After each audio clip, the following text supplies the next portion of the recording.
Hello students, good morning. कैसे हैं आप सभी? उम्मीद करता हूँ अच्छे होंगे। 12th क्लास की रेनबो बुक के 5 लेसन हम पढ़ चुके हैं और 6th लेसन हमारे पास चल रहा था on reading in relation to literature, मतलब साहित्य के संबंध में अध्ययन अध्यापन करना, पठन पाठन करना, किस प्रकार से साहित्य को पढ़ा जाता है। ठीक है, एक अध्ययन में और साहित्यिक रूप से अध्ययन करने में क्या फ़र्क है, ये यहाँ पे जो लेखक है बताने की कोशिश कर रहा है कि एक किसी भी बुक को हम फॉर मेरली अम्यूज़मेंट, मतलब सिर्फ एक मनोरंजन के रूप में अगर पढ़ते हैं, एक कहानी के रूप में हम पढ़ते हैं तो उसको हम पठन बोल सकते हैं, अध्ययन बोल सकते हैं। लेकिन साहित्य के रूप में अगर हम किसी का पठन करते हैं, अध्ययन करते हैं, तो उसका अर्थ होता है कि हम प्रत्येक उसके मीनिंग को, प्रत्येक टेक्स्ट को बेयर करते हुए, मतलब उसको मीनिंग को समझते हुए हम पढ़ते हैं, अर्थ को समझते हुए। ठीक है, हाँ देखो यहाँ तक मैं आपको बता चुका हूँ। लास्ट यहाँ पे मैंने कराया था ऊपर का पैसेज, ये मैं आपको कंप्लीट करा चुका हूँ, जिसमें इसने बताया था कि जो बुक है कोई भी, वो साइंटिफिक प्रिंसिपल्स पे कंपोज्ड होनी चाहिए। कि साइंटिफिक प्रिंसिपल्स पे मतलब वैज्ञानिक जो सिद्धांत होते हैं उन पे बुक संपादित होनी चाहिए, अर्थपूर्ण किताब होनी चाहिए। ठीक है, अब देखिए इससे आगे मैं पढ़ता हूँ। The first thing which a scholar should bear in mind is that a book ought not to be read for mere amusement. किसी भी स्कॉलर को, किसी भी विद्वान को, या किसी भी विद्यार्थी को, स्कॉलर से मतलब विद्यार्थी भी होता है और विद्वान भी होता है, कि किसी को भी एक किताब को पढ़ने से पूर्व ये बात ध्यान में रखनी चाहिए that a book ought not to be read for mere amusement, कि कोई भी किताब है वो केवल अम्यूज़मेंट के लिए, सिर्फ मनोरंजन के लिए नहीं पढ़ी जानी चाहिए। Half educated persons read for amusement and are not to be blamed for it. They are incapable of appreciating the deeper qualities that belong to a really great literature. Half educated persons, जो अर्ध शिक्षित लोग होते हैं, जो पूर्ण रूप से शिक्षित नहीं होते, रीड फॉर अम्यूजमेंट, वो केवल मनोरंजन के लिए पढ़ते हैं, and are not to be blamed for it, और फिर वो इस पर ब्लेम भी, मतलब उनको इस चीज़ के लिए ब्लेम करना होता है, दोष देना। ठीक है, इसके लिए उन्हें दोषी नहीं माना जाता। क्यों? क्योंकि they are incapable of appreciating the deeper qualities that belong to a really great literature, क्योंकि वो किसी भी लिटरेचर से, किसी भी एक महान लिटरेचर से, साहित्य से जो डीपर क्वालिटीज़ होती हैं, डीपर क्वालिटीज़ मतलब जो गहराई में जो उसकी गुणवत्ता होती है किसी भी साहित्य की, उसका वर्णन करने में, उस क्वालिटी को बताने में वो इनकैपेबल होते हैं, मतलब अयोग्य होते हैं, सक्षम नहीं होते हैं। But a young man who has passed through a course of university training should discipline himself at an early day never to read for mere amusement, and once the habit of discipline has been formed he will find it impossible to read for mere amusement. लेकिन ये तो था half educated person के लिए, लेकिन यदि कोई व्यक्ति यूनिवर्सिटी में, विश्वविद्यालय में पढ़ रहा है, ठीक है,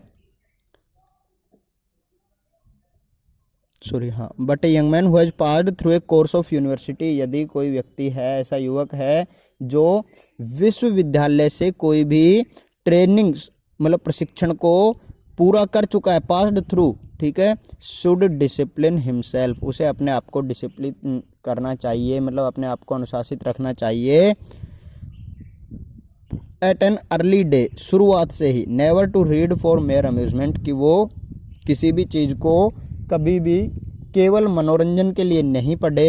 and once the habit of amusement, once the habit of discipline has been formed, और यदि एक बार डिसिप्लिन की आदत पड़ जाती है, अनुशासन की आदत हो जाती है, देन क्या होता है, he will find it impossible to read for mere amusement, तो वो उसके लिए किसी भी चीज़ को केवल अम्यूजमेंट के लिए, मनोरंजन के लिए पढ़ना उसके लिए इम्पॉसिबल हो जाता है, असंभव हो जाता है। वो किसी भी चीज़ को मनोरंजक तरीके से नहीं पढ़ता, उसको डीपली अर्थ को समझते हुए पढ़ता है। ठीक है, अगर वो कोई कहानी भी पढ़ेगा तो वहाँ से भी वो कोई ना कोई शिक्षा प्राप्त करने की कोशिश करता है। ठीक है भाई।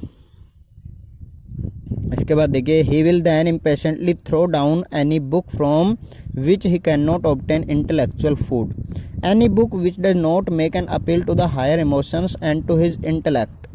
यहाँ पे क्या कर रहा है, ही विल देन इम्पेशेंटली, तब वो अधीर होकर, पेशेंटली मतलब क्या होता है, धैर्यवान, और यहाँ पे इम्पेशेंटली मतलब उत्सुक होकर, अधीर होकर या परेशान होकर ऐसी पुस्तक को जो कि क्या करेगा, थ्रो डाउन, फेंक देगा या मतलब यूज नहीं करेगा, any book from which he can not obtain intellectual food, जिस किताब से वो इंटेलेक्चुअल मतलब क्या होता है, बौद्धिक रूप से, बौद्धिक प्रेरणा जहाँ से उसे प्राप्त नहीं होती है मस्तिष्क की, ठीक है। Any book which does not make an appeal to the higher emotions and to his intellect, एक ऐसी किताब जो कि उसके हायर इमोशंस, जो उसके उच्च स्तरीय इमोशन को, भावों को उत्प्रेरित नहीं करती है और उसके इंटेलेक्ट, उसके अंतरात्मा को प्रेरित नहीं करती है, ऐसी किताब वो पढ़ना पसंद नहीं करेगा।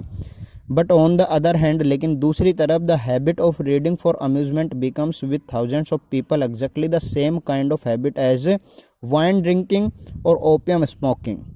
लेकिन ऑन द अदर हैंड, दूसरी तरफ, the habit of reading for amusement, जो अम्यूजमेंट के लिए, मनोरंजन के लिए जो पढ़ने की आदत है, becomes with thousands of people exactly the same kind of habit as wine drinking और ओपियम स्मोकिंग, वो भी हजारों लोगों के साथ बिल्कुल इसी तरीके से, जैसे मतलब लत लग जाती है ना, जैसे किसी को वाइन ड्रिंकिंग की, शराब पीने की, या फिर किसी को ओपियम स्मोकिंग, अफीम को स्मोक करने की, अफीम खाने की लत लग जाती है, ठीक है।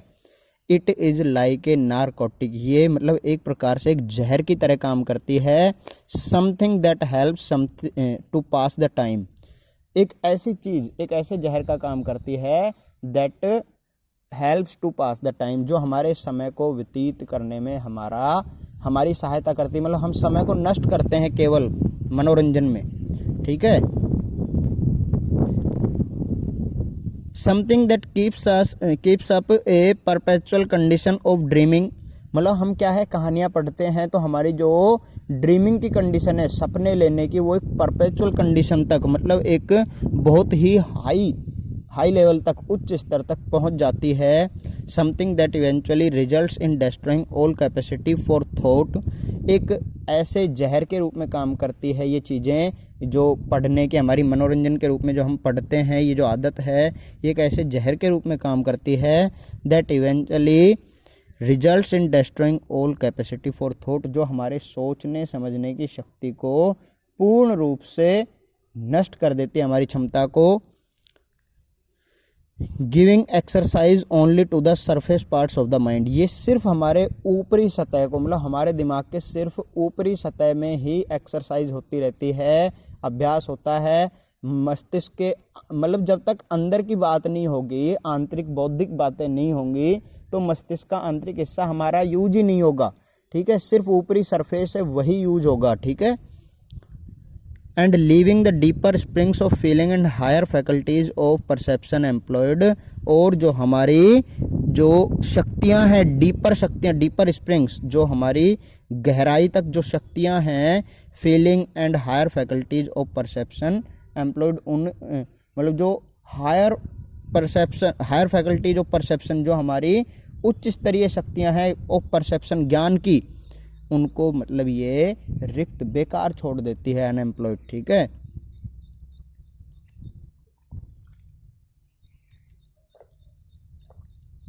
उसके बाद है the test of a great book is whether we want to read it only once or more than once. अगर हम किसी किताब को टेस्ट करना चाहें कि ये अच्छी है या नहीं है, तो इसका सबसे अच्छा तरीका है whether we want to read it only once or more than once. सिर्फ ये देखो कि हम इस किताब को केवल एक बार पढ़ना चाहते हैं या एक से ज़्यादा बार पढ़ना चाहते हैं, ठीक है। अगर किताब अच्छी होगी तो हम बार बार पढ़ेंगे। Any really great book we want to read the second time even more than we wanted to read it the first time. Any really great book, कोई भी जो वास्तव में अगर कोई अच्छी किताब है तो क्या होगा, we want to read the second time, हम इसको दोबारा भी पढ़ना चाहेंगे, even more than we wanted to read it first time, यहाँ तक कि जितनी हमें इसे पहली बार पढ़ने की इच्छा थी उससे भी ज़्यादा इच्छा होगी दूसरी बार पढ़ने की। And every additional time that we read it we find new meanings and new beauty in it. और जितनी बार भी एडिशनल मतलब अतिरिक्त रूप से बार बार जितनी बार हम इसको पढ़ेंगे हम इसके अलग अलग इसमें अर्थ मीनिंग्स मिलेंगे और हमें एक अलग ही सुंदरता इसमें किताब में देखने को ब्यूटी मिलेगी। A book that a person of education and good taste does not care to read more than once is very probably not worth much. A book एक ऐसी किताब that a person of education and good taste, जिसको कि मान लो कोई आदमी education से जुड़ा हुआ है, शिक्षा से जुड़ा हुआ है, या जिसकी रुचि अच्छी है, गुड टेस्ट, ठीक है, अगर does not care to read more than once, अगर वो उस किताब को एक बार पढ़ के दोबारा पढ़ना नहीं चाहता है तो इसका मतलब क्या है, then is very probably not much worth, तो अत्यधिक संभावना है कि ये किताब ज़्यादा वर्थी मतलब ज़्यादा किसी चीज़ के लायक नहीं है, ठीक है, मतलब ज़्यादा पढ़ने योग्य नहीं है।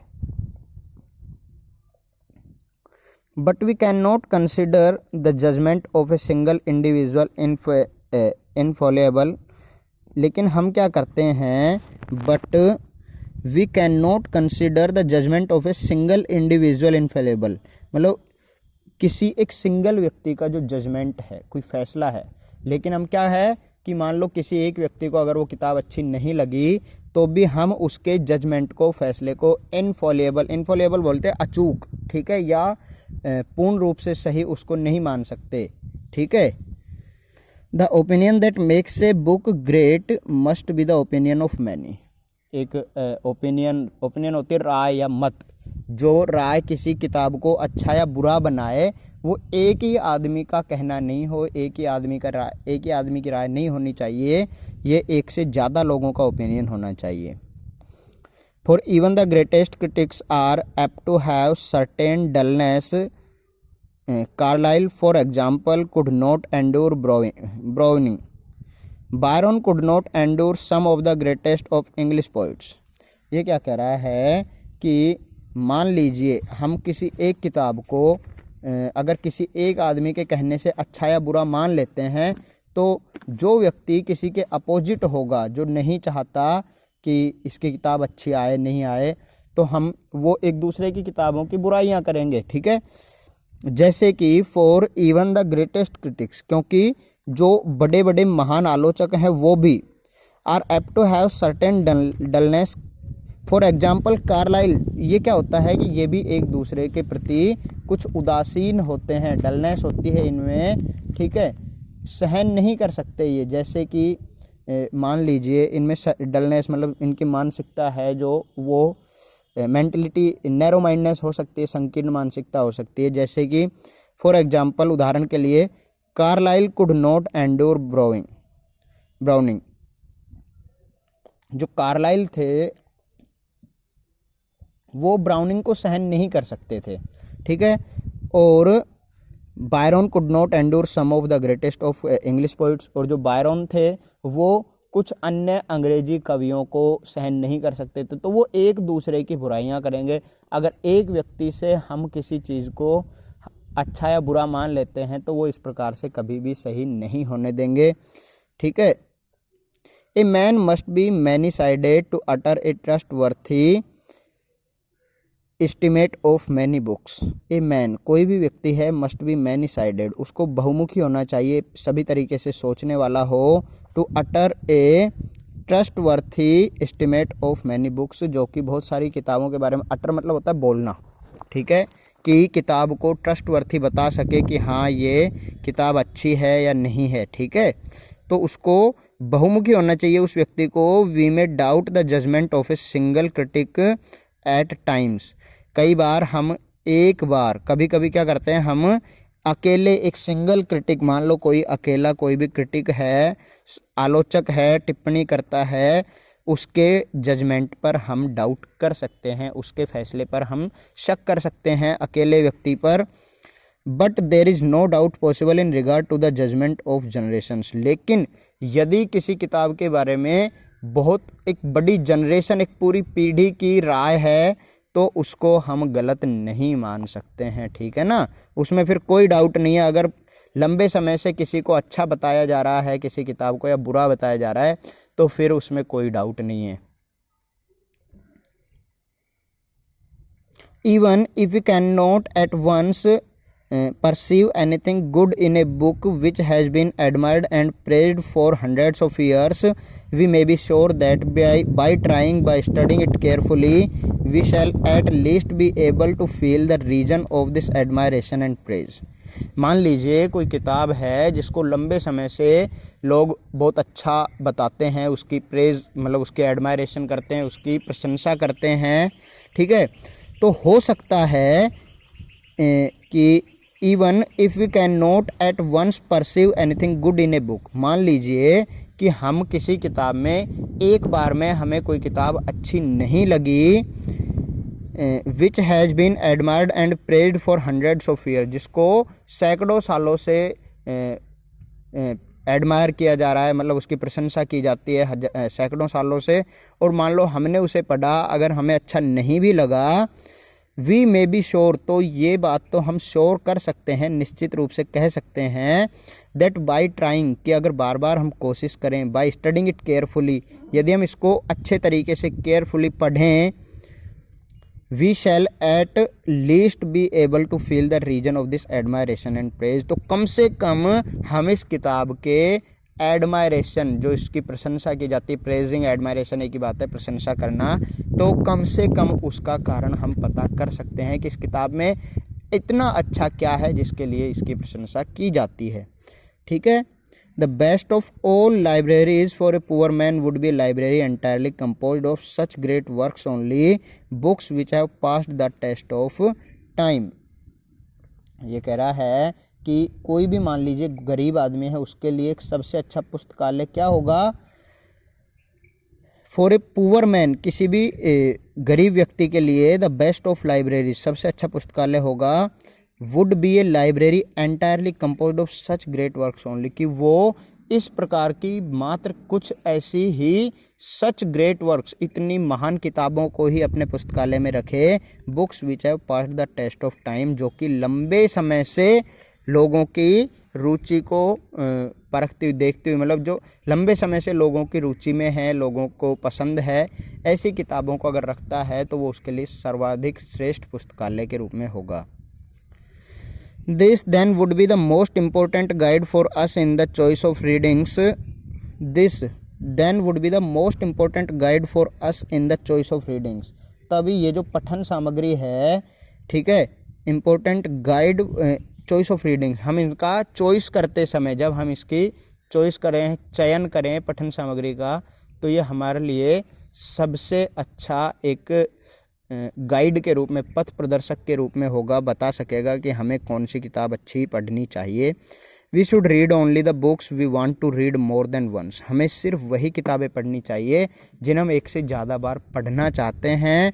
नोर should we buy any others, अन्य किताबों को हमें खरीदना भी नहीं चाहिए, unless we have some special reason for so investing money, जब तक कि हमारे पास पैसे खर्चने का कोई वास्तविक इससे अच्छा रीजन नहीं हो। मान लो हमारे पास पैसे खर्च करने का कोई विशेष कारण नहीं है, ठीक है, तब हम किताब खरीद सकते हैं, लेकिन ऐसी किताबें ना खरीदें जिन्हें हम एक बार से ज़्यादा पढ़ना ही नहीं चाहते, जो हमें ज्ञान ही नहीं दे पाती कोई। The second fact demanding attention is the general character of the value that lies hidden with in all such great books. और जो दूसरी चीज़ है, देखिए यह क्या लिखा है, the second fact demanding attention, दूसरी चीज़ जिस पर ध्यान देना जरूरी है, ध्यान देने योग्य दूसरी बात, ठीक है, is the general character of the value that lies hidden with in all such great books, मतलब जो सामान्य गुण है ना, किसका, उपयोगिता का, general character of the value ठीक है, हम इसका उपयोगी, वैल्यूएबल मतलब कितना उपयोग कर सकते हैं, ये इन किताबों का एक जनरल कैरेक्टर होता है, एक सामान्य गुण होता है, ठीक है। That lies hidden with in all such great books, वो इन महान किताबों के अंदर छुपा हुआ होता है, ठीक है। ये भी ध्यान देने की बहुत बड़ी चीज़ है कि जब हम किसी भी किताब को पढ़ें तो ये हमारे कितने यूजेबल है वो भी हम ध्यान दे सकते हैं, ठीक है। इसके बाद देखिए, दे नेवर बिकम ओल्ड, ये किताबें कभी भी ओल्ड नहीं होती, बूढ़ी नहीं होती या बुजुर्ग नहीं होती या कभी पुरानी नहीं होती। पुरानी से मतलब है कि जो इनमें ज्ञान है वो हमेशा इक्वली यूजेबल रहता है। देयर यूथ इज इमोर्टल, इनकी जो युवावस्था है, यूथ से मतलब है कि इन किताबों की जो यूथ से मतलब जो यौवन है, ठीक है, ये इमोर्टल होता है, अमर होता है, मतलब कभी भी इनकी जो युवावस्था है समाप्त नहीं होती। आप जब भी इनको पढ़ोगे ये नयापन रहता है इनमें, ठीक है। A great book is not apt to be comprehended by a young person at the first reading except in a superficial way. एक ग्रेट बुक, एक जो महान किताब होती है, is not apt to be comprehend by a young person at the first reading, मतलब कोई भी जो यंग व्यक्ति है, युवा व्यक्ति है, वो फर्स्ट रीडिंग में पहली बार पढ़कर किसी भी अच्छी किताब को एक बार में कॉम्प्रिहेंड मतलब होता है समझ पाना, ठीक है, नहीं समझ सकता है except in a superficial way, except in a superficial way. Superficial way क्या होता है कि जब वह इसे मतलब सिर्फ सतह पर, सुपरफिशियल मतलब ऊपर ऊपर से अगर हम पढ़ते हैं सतही तौर पर ऊपरी तरीके से, ठीक है, तो उसको पहली बार में समझ नहीं पाएगा। Only the surface the narrative is absorbed and enjoyed, मतलब सिर्फ इसकी ऊपरी सतह ही आप समझ पाते हो, पहली बार में सिर्फ ऊपर ऊपर से समझ में आती है। ओनली द सरफेस, सिर्फ इसका पृष्ठ समझ में आता है। The narrative is absorbed and enjoyed, और इसकी जो कहानी है, कथा है, वो आप एंजॉय कर सकते हो, आनंद ले सकते हो इसका। No young man can possibly see at first reading the qualities of a great book, कोई भी युवा व्यक्ति पहली बार में किसी भी किताब की जो फर्स्ट रीडिंग में किसी भी किताब की जो क्वालिटीज़ है, एक अच्छी किताब की जो क्वालिटीज़ होती है, उनको कभी नहीं समझ पाता है, ठीक है। Remember that it has taken humanity in many cases hundreds of years to find out all that there is in such a book. Remember that, इस चीज़ को ध्यान रखो, that it has taken humanity in many cases. Humanity से मतलब है मानवता, पर यहाँ पे है एक लंबे समय की बात कर रहा है कि लंबा समय लगा है, मैनी केसेस ऑफ 100 ईयर्स, मतलब कई बहुत सारे मामलों में सैकड़ों साल लग गए to find out all that there is in such a book, ये ढूंढने में कि इन किताबों में क्या ज्ञान है। कुछ किताबों को ठीक से समझ पाने में सैकड़ों सालों का समय लगा है। But according to a man's experience of life the text will unfold new meanings to him, लेकिन but according to a man's experience of life, किसी भी व्यक्ति के जीवन के एक्सपीरियंस के आधार पर, उसके अनुभव के आधार पर, the text will unfold new meanings to him, the की जो टेक्स्ट हैं, जो शब्द हैं, वो उसके लिए will unfold new meanings to him, उसके लिए नए नए अर्थ देंगे। The book that delighted us at 18, एक किताब, मान लीजिए अगर कोई किताब अच्छी है, दैट डिलाइटेड अस 18, जिसको हमने 18 साल की उम्र में पढ़ा, उस टाइम हमारा टेस्ट अलग होता है। 25 साल की उम्र में आदमी का टेस्ट अलग होता है। 30 साल की एज में आदमी का टेस्ट अलग होता है। 50 साल की उम्र में उसका टेस्ट अलग होता है, ठीक है ना।